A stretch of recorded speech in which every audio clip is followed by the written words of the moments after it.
Chapter 2. Thus the heavens and the earth were finished, and all the host of them.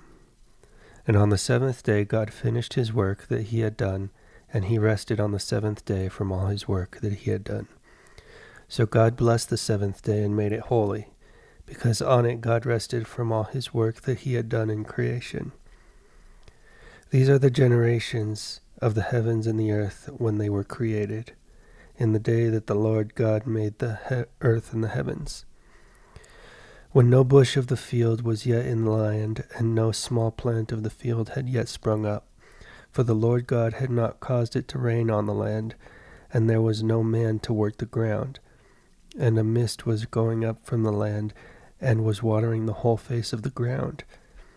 Then the Lord God formed the man of dust from the ground, and breathed into his nostrils the breath of life, and the man became a living creature.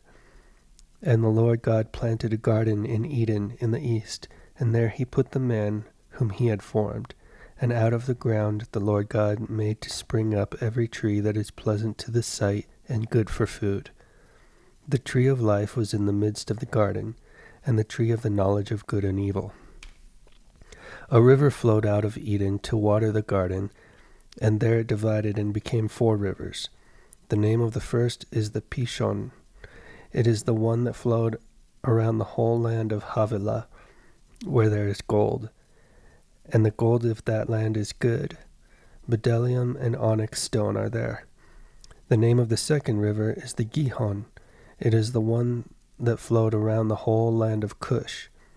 And the name of the third river is the Tigris, which flows east of Assyria.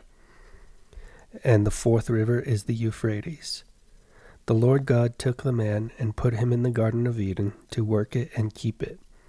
And the Lord God commanded the man, saying, You may surely eat of every tree of the garden, but of the tree of the knowledge of good and evil you shall not eat, for in the day that you eat of it, you shall surely die. Then the Lord God said, It is not good that the man should be alone. I will make him a helper fit for him. Now out of the ground the Lord God had formed every beast of the field and every bird of the heavens, and brought them to the man to see what he would call them. And whatever the man called every living creature, that was its name. The man gave names to all livestock, and to the birds of the heavens, and to every beast of the field.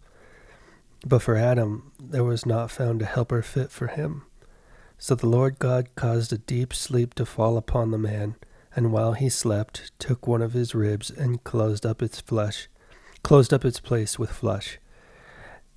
And the rib that the Lord God had taken from the man, he made into a woman, and brought her to the man.